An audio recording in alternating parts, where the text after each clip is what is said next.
avanzando en la transformación. Cuando estuvimos meditando en este tema de Hogar Mar Adentro, pues no se trataba de echarnos un clavado, ¿no? Sino de cómo ir avanzando paso a paso en esto. Y ir conociendo la voluntad del Señor en nuestra vida y en los acontecimientos que enfrentamos no es algo sencillo. El domingo pasado inicié un tema que tenía que ver con esto de pues de qué sirve que un hombre gane todo el mundo y pierda su alma, pierda su vida. Y les comentaba el domingo pasado que iniciaba ese tema y que iba a continuar con ese mismo tema hoy. Y le llamo a nuestra meditación amar al mundo. Amar al mundo, como dijimos, la palabra mundo tiene que ver con este sistema de cosas, con este arreglo, con esta forma de vivir que impregna nuestra manera de pensar, nuestras actitudes, que nos captura tanto que ni cuenta nos damos que estamos pensando como el mundo. No es posible para nosotros reaccionar y decir, ¿por qué me siento así? ¿Por qué dirijo mi vida de esta manera? ¿Por qué tomo estas decisiones? Frecuentemente no lo pensamos dos veces, sino que simplemente nos vamos comportando y hay una especie de corriente que nos captura y nos va llevando en esa manera de pensar. Y dentro de nosotros creemos que está bien. Esa manera de pensar, con frecuencia, es contraria a la palabra de Dios. Es contraria a los valores del Evangelio. Pero no es sencillo ir desglosando en qué medida es contraria y en qué medida está perfectamente acorde a lo que nosotros creemos y a nuestra manera de vivir. No siempre es fácil. Y como hemos estado compartiendo y hemos estado comentando, la palabra del Señor nos lleva a un conocimiento de tal forma que una vez que entendemos esto, nuestra vida completa se empieza a transformar. Esa transformación es muy fácil y muy sencilla mientras consista en ritos, en devociones, en tradiciones que pueden hacernos sentir muy bien y que en sí mismo tal vez no estén mal. El punto es que no se agota aquí el entendimiento y el llamado a una nueva manera de vivir. Por eso, cuando hablamos del mundo, decíamos el domingo pasado, no nos referimos al planeta, ni nos referimos al conjunto de las personas. Nos referimos a un sistema de creencias y de vida, a una manera de vivir que impregna, decíamos, todo nuestro ser, todos nuestros pensamientos, incluso nuestras emociones, al grado que le llamamos bueno a lo que esa corriente llama bueno y le llamamos malo a lo que esa corriente llama malo. Pero es muy complicado para nosotros detenernos y decir, ¿esto es acorde a la palabra de Dios? En algún momento, pues al no diferenciar todo esto, nosotros vivimos con cierta, como diríamos, tranquilidad de conciencia, como pensando que no ofendemos a nadie y no hacemos nada malo con eso, cuando puede ser que sí lo sea. Estos pensamientos se han caracterizado o han sido típicos en muchos, podríamos decir en todas las etapas de la historia. Que cuando nosotros revisamos la historia y decimos, ¿cómo es posible que estos hayan dicho cristianos se hacían tal cosa?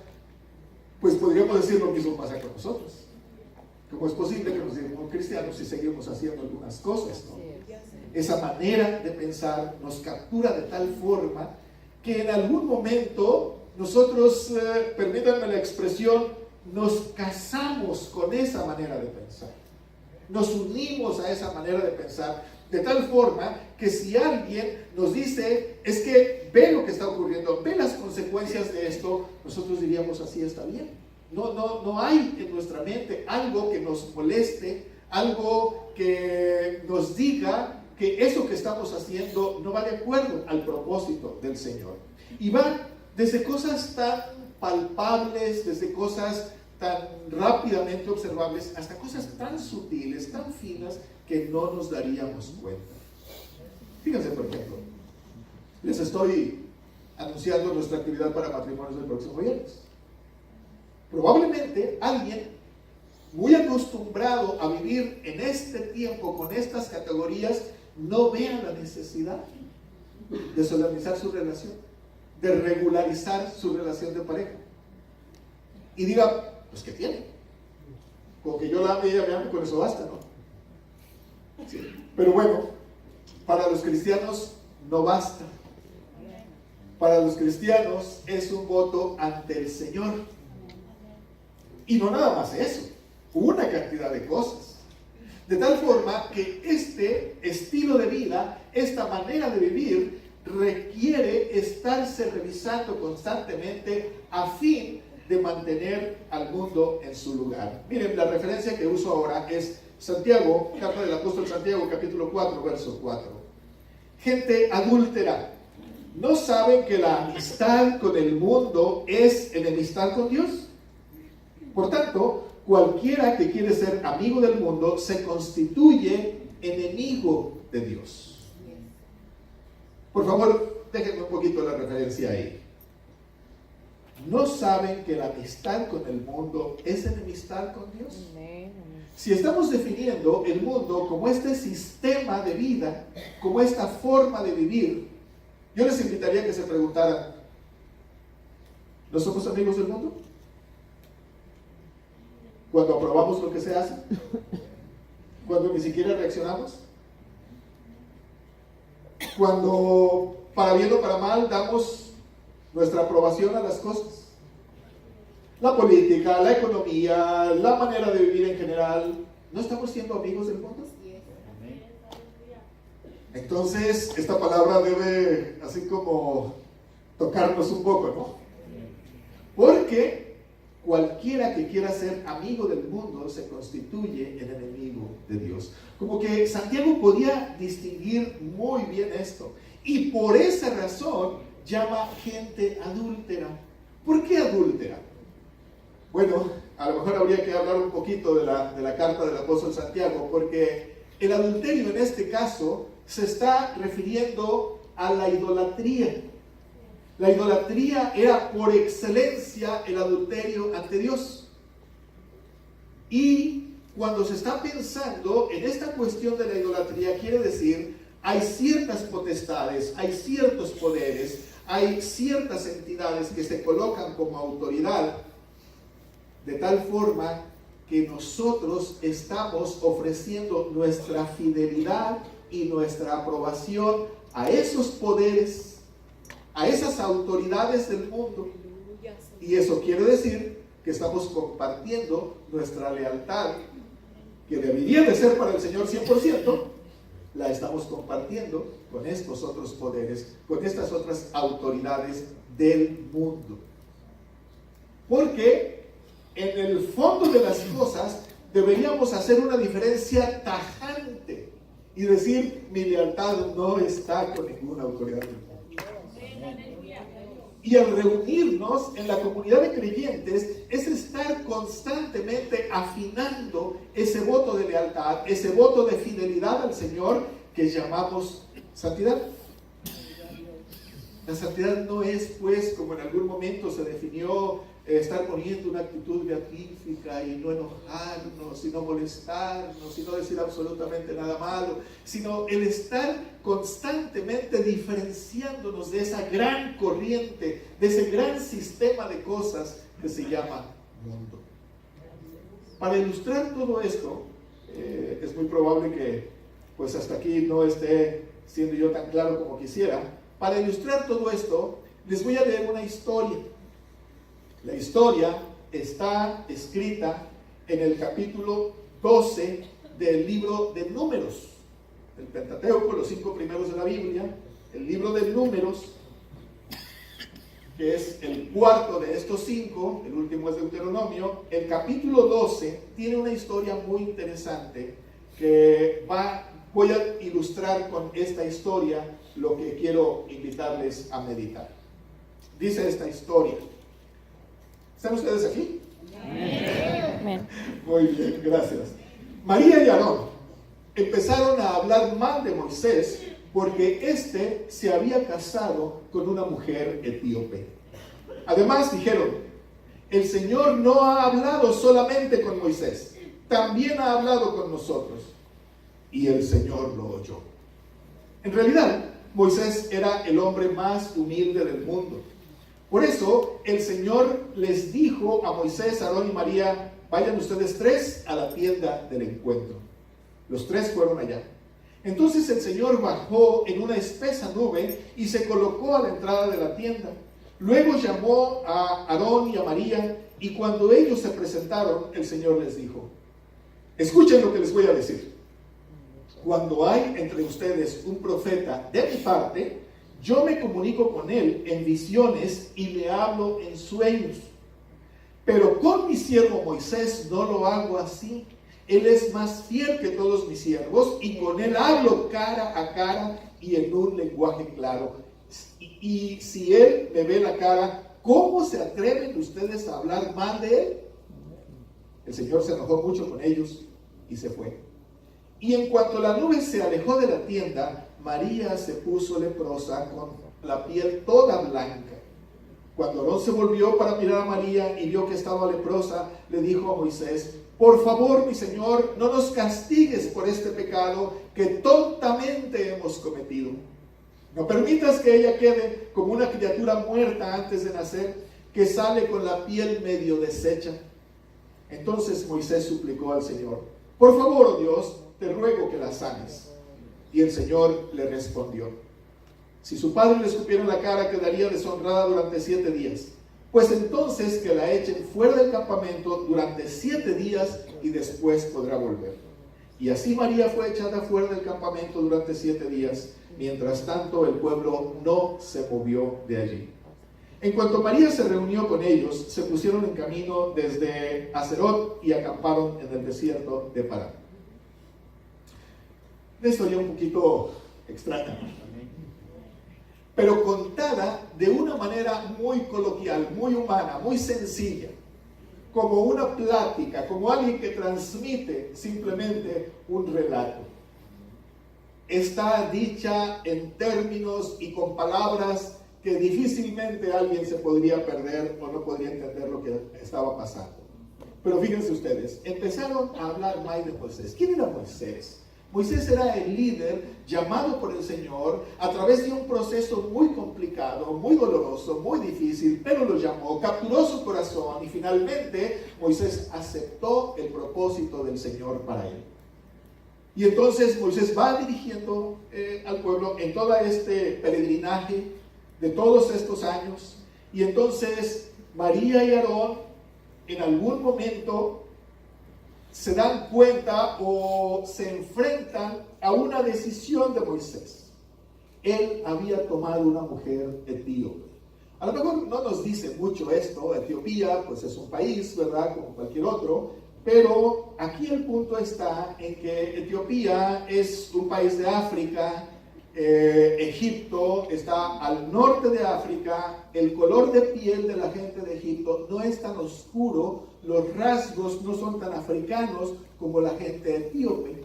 Así que al decirnos etíope, inmediatamente nos da el dato de una mujer africana con rasgos de ese lugar y con el color de la piel de ese lugar. Yo creo que esto les dice a ustedes muchas cosas, ¿no? ¿Sí? Bueno, pues inmediatamente María y Aarón reaccionan como si Moisés no debió de haber hecho eso. No se preguntan las motivaciones y las razones que tuvo Moisés. No se preguntan por qué, simplemente califican el hecho. No debió de haber sido hecho. Y llega su inconformidad al grado de decir, el Señor no ha hablado solamente con Moisés, también ha hablado con nosotros. Y eso es algo así como negarle la autoridad a Moisés. ¿Por qué nos tenemos que someter a él si él está haciendo algo que no va con nuestra manera de pensar? Y entonces esta murmuración, este sabotear la autoridad de Moisés, este golpe a la figura que él representaba, no es visto con buenos ojos. Y si nosotros seguimos la secuencia de la lectura, primero nos aclara que Moisés no se defendió.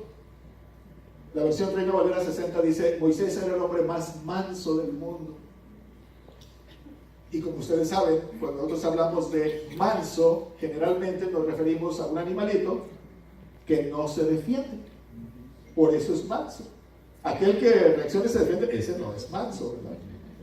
Entonces dice la versión Reina Valera que Moisés era el hombre más manso del mundo.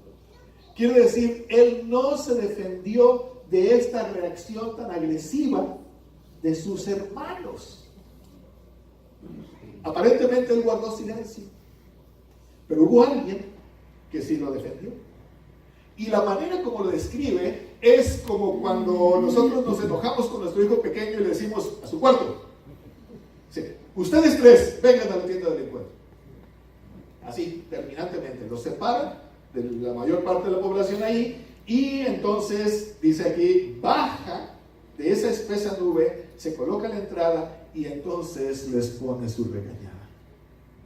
Les aclara quién es Moisés, les aclara la relación que hay entre Moisés y el Señor, les aclara esa relación de confianza, de intimidad, que bueno, en las palabras en que lo pone, no quiere decir que es algo literal así.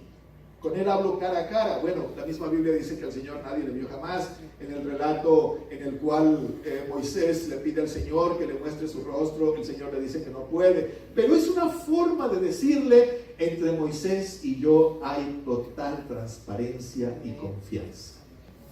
Es una manera de decirles: si yo confío en él así, ¿qué pasa con ustedes? ¿Cómo es que ustedes reaccionan de esa manera? Y entonces el Señor se enojó, dice literalmente el relato, y cuando el Señor se alejó, hubo una señal muy clara en María del disgusto de Dios. La lepra en aquel tiempo era una señal de castigo, era una especie de maldición. Se le llamaba lepra a prácticamente cualquier decoloración de la piel. Hoy nosotros tenemos muchos diagnósticos para hablar de las cuestiones dérmicas o dermatológicas, lo que tiene que ver con la piel.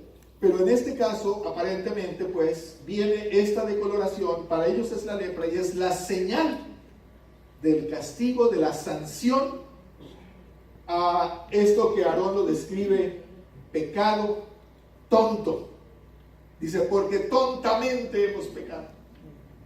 Bueno, a lo mejor ningún pecado es inteligente, pero él reconoce que fue una necedad haberlo dicho de esta manera. Reconoce que no fue algo bien meditado, algo bien pensado, porque tal vez no lo hubieran dicho, no lo hubieran hecho. Ahora, está bien, esta es más o menos el relato. Les dije que la idea era ilustrar lo que quiero decir con respecto al mundo con esta historia. ¿Por qué se enojó el Señor? ¿O por qué actuó así María? María, como una persona formada en una sociedad, en una cultura, trae los pensamientos de esa cultura. Si hacemos un poquito de memoria, o si me permiten recordárselos, el pueblo de Israel había salido de un país, de un reino, de un lugar que era el lugar más prominente, más importante de su tiempo, Egipto. Y era una sociedad sumamente avanzada. Todavía hasta la fecha hay muchos secretos que no alcanzamos a descubrir de esa sociedad. De tal manera que, siendo así de avanzados, ellos se sentían diferentes de los demás. Ellos se sentían ese reino favorecido por los dioses y llamado por los dioses para gobernar al mundo. Al grado de que ellos, como nación, como etnia, como raza, se sentían superiores a los demás. Ustedes recordarán que una de las descripciones en el libro del Éxodo es que cuando ellos vieron que los hebreos, este pueblo de inmigrantes que había llegado por hambre y se había instalado ahí, empezaron a crecer y empezaron a ser muchos, los empezaron a maltratar, los empezaron a discriminar de tal manera que entonces les dijeron a las parteras que atendían los partos: si es varón, mátenlo, solo si es niña, déjenlo. Estos extremos de racismo, de intolerancia, entonces, pues no eran solamente de los egipcios. Los hebreos ahí nacieron, los hebreos ahí crecieron y evidentemente ahí aprendieron a portarse así. Pero no podían diferenciar eso en ellos. Así como cuando alguien es experto en ver los defectos de los demás, pero rara vez se ve al espejo, ¿verdad? Rara vez dice, a ver, yo no estoy actuando de la mejor manera, ¿no? Entonces ellos se sentían los soberanos, ellos se sentían el centro del universo. Estas ideas evidentemente habían influido en los hebreos, que aún a la salida de Egipto, pues no se habían despojado de sus ideas y su manera de pensar. En otras palabras, ellos eran amigos del mundo. Y no se habían dado cuenta que eran amigos del mundo. Y esta amistad con el mundo entonces hace que entren en choque con el líder puesto por el Señor, y con ello entran en choque con el propósito de Dios. El Señor estaba conduciendo a este pueblo elegido por Él, a este pueblo en el cual Él tenía un propósito que no tiene que ver con cuestiones raciales, sino con aquella razón para la cual el Señor lo ha llamado. Y entonces este pueblo que va avanzando se tiene que detener en su avance por este error. Todos los cientos de miles de personas que dice la Biblia que salieron, por este error se detuvieron una semana. Una semana retrasó el avance del pueblo. Este acto, de nuevo, repitiendo la expresión de Aarón, tontamente actuado. Y bueno, esta historia, les decía, nos ilustra esto, porque tal vez con esto nosotros tendríamos que reflexionar con cuidado en qué medida el mundo nos ha capturado, que ni siquiera nos damos cuenta, al grado que entonces corremos el riesgo muy alto de amistar, de adaptarnos, de acomodarnos, porque no ser amigo del mundo pues debe ser muy incómodo, debe ser algo que no es agradable. Imagínense cuando usted esté diferenciando con mucho cuidado los pensamientos, las ideas, las tradiciones que no tienen que ver con el propósito de Dios, o que de una manera más fuerte todavía son contrarias al propósito del Señor. Y entonces que usted tenga que estar diferenciando cuidadosamente esto y decirle, esto no tiene que ver con el propósito del Señor, así que yo tengo un pacto con Él, yo soy diferente en este caso. Pero estar haciendo esa tarea no es algo sencillo. Por eso cuando hablamos de Bogar para Adentro y del año del compromiso decimos, es tiempo de dar un paso adelante en ese diferenciarnos. Porque en la manera, o en la medida más bien, en la que nos vayamos diferenciando, vamos a ir identificando el propósito del Señor y por qué Él nos hace pasar por estas circunstancias por las que estamos pasando. Estuvimos el domingo pasado mencionando más de algún aspecto en lo que el mundo nos influye. Hoy quiero invitarles a meditar cómo es que en esta situación en la que nosotros nos hemos propuesto conocer más el propósito del Señor en esta campaña de oración. Ustedes saben, la mayor parte de las personas religiosas tienen un concepto de la fe que le llamamos utilitario. ¿Qué quiere decir utilitario? Que sirve para algo. Es decir, si me sana, si me soluciona la crisis, si me resuelve el problema, entonces oro, entonces ayuno, entonces voy a la iglesia, entonces sirvo así. Pero si no hace eso, pues ¿para qué, no? Les comentaba que en alguna ocasión mi papá invitaba a una persona a la iglesia y le decía, no tengo que ir.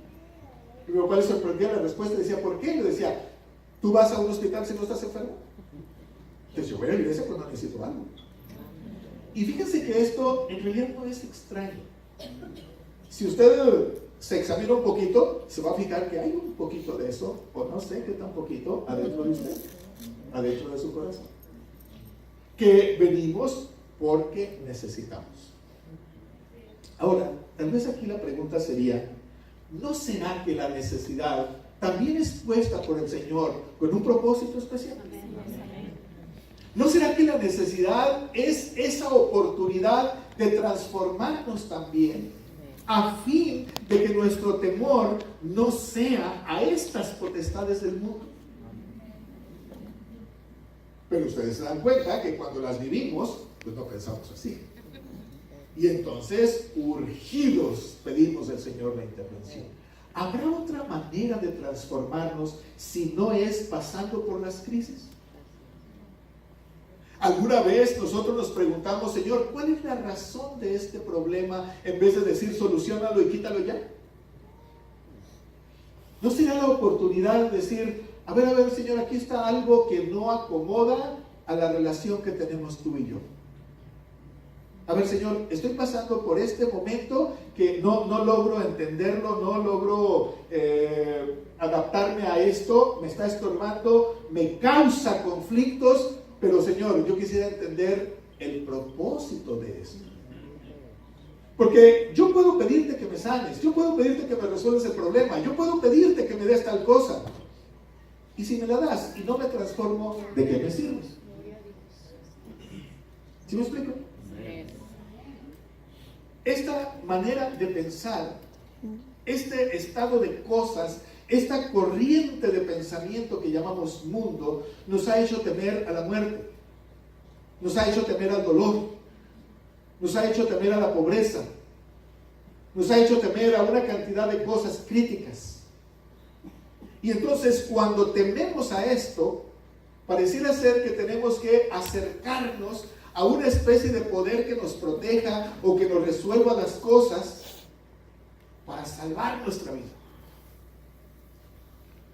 Pero se acordarán de la referencia que poníamos el domingo pasado, ¿no?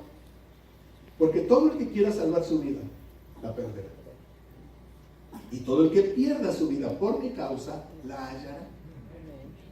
A ver, este intercambio es muy interesante. Salvar y perder. ¿Cómo se pierde la vida para el mundo? El mundo cree que muriendo nosotros perdemos la vida. Pero yo pensaría que ustedes y yo somos testigos que la muerte física no termina la historia. Ustedes saben que esta iglesia y esta congregación tiene la huella de muchos de nuestros hermanos que ya no están con nosotros.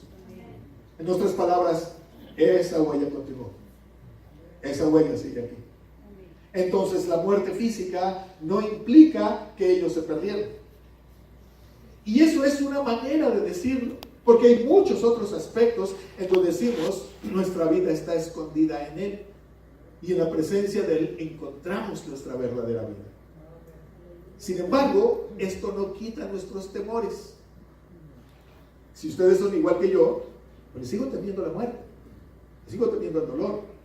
Pero una cosa es el temor humano, que me doy cuenta y sigo batallando contra él. Y otra cosa es doblar completamente mi energía, someterme completamente a los dictados de este mundo y decir, pues qué otra cosa puedo hacer, ¿verdad?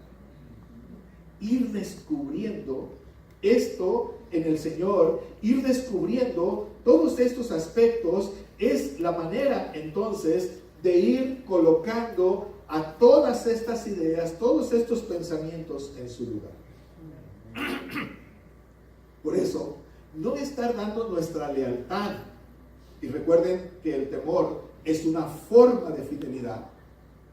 Cuando nosotros servimos a algo por miedo, pues lo estamos sirviendo de todas maneras, por la razón que sea.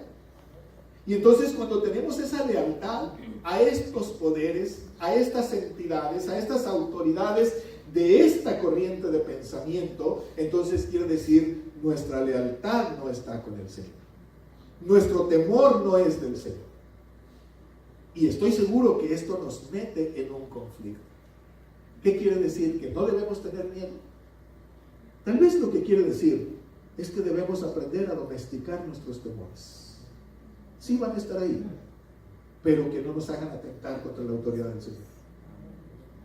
Y entonces todo esto que estamos buscando hacer todo esto que estamos buscando construir tiene que ver con algo más allá de nosotros. Mi aspiración es que, aunque yo no esté aquí, algunas de las enseñanzas que he transmitido queden en ustedes. Esa es mi aspiración. Porque pues todos vamos a morir. ¿Se fija que Nancy que tú le acabo de decir? Sí, yo sé que se ríe, pero no quiere pensar en eso, ¿verdad? Entonces tiene sentido que lo digamos. ¿Sí? ¿Por qué? Porque si lo tomamos seriamente, si lo pensamos de esa manera, entonces decimos, muy bien, pero mientras, ¿en dónde construyo mi manera de ser? ¿En dónde edifico mi manera de vivir?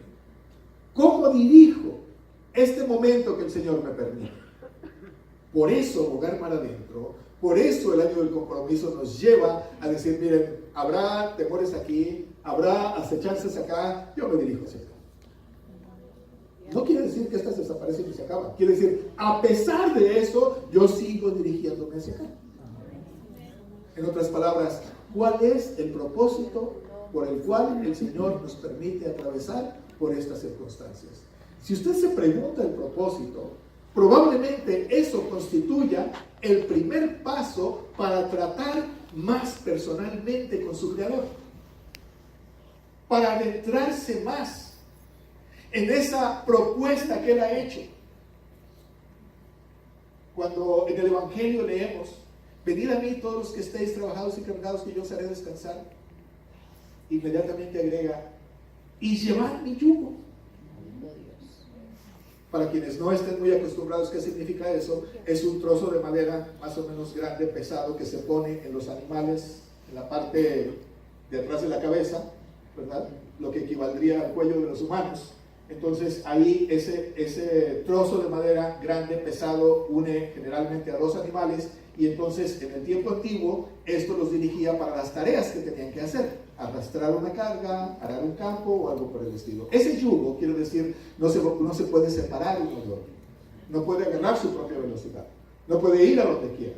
Entonces cuando el Señor dice llevar mi yugo, es algo así como, llévenlo conmigo, ustedes y yo estamos unidos y Él nos va dirigiendo. Entonces eso quiere decir, no es vivir con el Señor, no es estar de vacaciones, no es la delicia, no es el placer, es una nueva calidad de vida. Y esa calidad de vida es necesario irla descubriendo. En la medida que lo vamos descubriendo, lo más seguro es que también se vaya poniendo en evidencia aquello que no tiene que ver con el Señor. Permítanme regresar a la historia. ¿Por qué María protestó? ¿Por qué María murmuró contra Moisés? ¿Por qué Aarón y María se pusieron de acuerdo y descalificaron la acción de Moisés al grado de negar la autoridad que le correspondía? Lo más probable es que se sintieron muy tocados en sus conceptos profundos acerca de la pureza racial o acerca de cualquier otro tipo de estas cosas, ¿no? Que tenía que ver con él, con su presencia, con su importancia como persona. Casarse con un africano. Bueno, yo creo que ustedes conocen muchas expresiones racistas, y esto no es distinto, porque de alguna manera era la razón por la cual descalificaban a Moisés. Otra vez, hasta allá llegaba esa influencia del lugar donde habían vivido. Tal vez hubiéramos pensado que cuando salieron de Egipto se sacudieron toda la influencia de Egipto. Idólatras, racistas, terribles en su comportamiento, promiscuos y bueno, quién sabe cuántas cosas más, ¿verdad? Pero salieron ellos, pero parece ser que junto con ellos fueron muchas ideas y muchos pensamientos también. Algunos de esos pensamientos pudieron adaptarlos a otro uso, pudieron redimirlos, y eso les ayudó también a servir al Señor. La primera persona que empieza la celebración cuando cruzan el Mar Rojo, según el relato del Éxodo, es precisamente María, quien toma una pandereta y empieza a alabar al Señor y profetiza al Señor. En esa alabanza, ¿dónde aprendió a bailar? ¿Dónde adquirió su pandereta? De seguro no inventó ahí el baile, ni inventó la pandereta sobre la marcha. Acababan prácticamente de salir. Eso quiere decir, muchas de las cosas que aprendemos las podemos redirigir, las podemos redimir de tal forma que sirvan. El lenguaje que estoy hablando y mucha de la historia que sé, pues la aprendí del mundo. Sí, pero cuando esta la usamos como instrumento al servicio del Señor, entonces háganse cuenta que lo forjamos de otra manera, en otra dirección, con otro uso. En algún momento, por ejemplo, estuvimos hablando acerca de que muchas reacciones humanas pueden tener a lo mejor un mal nombre o pueden tener una mala reacción. Por ejemplo, si usted se parece a mí, es muy enojón. Permítame decirle que el enojo es importante y es bueno. El problema es qué hace con el enojo. Yo pensaría que la gente que no se enoja y que todo tolera, eso está peor. ¿Sí me explico? Pero aquel que es capaz de asumir con responsabilidad y decir, voy a decidir con mucho cuidado contra qué me enojo y contra qué protesto, y eso lo hace en su responsabilidad con el Señor, eso es edificante. Cuando su enojo purifica su acción, cuando su enojo le permite rectificar lo que está haciendo, entonces los enojones como yo se van a dar cuenta que con mucha frecuencia nos enojamos con nosotros mismos. ¿Por qué? Porque no atinamos a reaccionar como quisiéramos reaccionar. Imagínese cuando usted se siente temeroso, se siente amenazado por cualquiera de las adversidades de este mundo, y entonces en algún momento usted reacciona y dice, a ver, ¿por qué le estoy temiendo a esto? Si al único que debo temerle es al Señor. Porque en su mano está mi vida. Entonces, ¿por qué otra cosa me domina y me subyuga? ¿Por qué otra cosa me amenaza y me hace ir por donde no quiero o hacer lo que no quiero? Eso no está bien, ¿verdad? Eso no nos ayuda, no es edificante. Al final no vamos a estar conformes con nosotros mismos. María, por esta acción y este atrevimiento, tuvo que salir del campamento y, como decíamos, eso retrasó el avance de la iglesia. Cuando nosotros en el conjunto de creyentes amistamos con el mundo, retrasa nuestro avance. Nos vamos deteniendo y nos cuesta alcanzar nuestras metas y nuestros objetivos. Porque nuestra meta y nuestro objetivo no está en cosas materiales concretas. Estas vienen posteriormente. El objetivo más importante, la meta más importante es nuestra transformación. Cuando usted, en su actitud, en su vida, en su palabra, mantenga a raya la influencia de este mundo. Cuando usted piense, sí, a lo mejor es muy políticamente correcto que yo esté de acuerdo con ciertas cosas, pero esto no es lo que el Señor quiere. Esto no dice la palabra de Dios. Y entonces cuando aprendemos a mantener a raya estas influencias, entonces dejamos de lado, privilegiamos la amistad con el Señor y no la amistad con el mundo. Yo no sé cómo se sentiría María cuando murmuró contra Moisés por causa de esta mujer africana. Probablemente ido a lo que le habían dicho, pero esa no era la voluntad del Señor. Por eso el Señor se enojó. Tal vez muchas tradiciones las aprendimos y van muy metidas en nosotros y nosotros nos sentimos muy bien haciendo ciertas cosas. Ahora, yo le invito a que se pregunte, ¿esta es la voluntad del Señor? ¿En su mente y en su corazón? Porque muchas de esas también las hemos disfrazado de religiosidad. Sobre todo cuando le ponemos un apellido bíblico a las acciones, ¿verdad? La Biblia dice, ¿en serio dice eso? ¿En serio a eso se refiere? Por eso es nuestro propósito meditar, profundizar, llegar a una relación de mayor intimidad con el Señor. Amistad al Señor, no al mundo. Y yo le invito, para que pueda hacer especie de análisis. ¿Cuáles son los ídolos que se están levantando en usted? ¿Cuáles son aquellas cosas a las cuales usted se está sometiendo? A lo mejor no se había dado cuenta, pero si esta palabra le ayuda a evidenciarlo, le ayuda a verlo, entonces a lo mejor es tiempo de decir: no me voy a dirigir por eso. Eso lo aprendí del mundo, no de la palabra del Señor. Y si lo aprendí del mundo, va a quedar en un lugar secundario. Si alguien de ustedes entiende algo así en su vida, en su persona, le voy a invitar para que le digamos al Señor: gracias por aclararme que esto no tiene que ver contigo. ¿Será algo que aprendí? ¿Será algo que alguien me dijo que es importante? ¿O que yo lo he imitado de otras personas? Pero gracias por aclararme que no es de tu palabra. Y si alguno de ustedes diferencia algo de lo que estoy diciendo, le voy a pedir que se ponga de pie.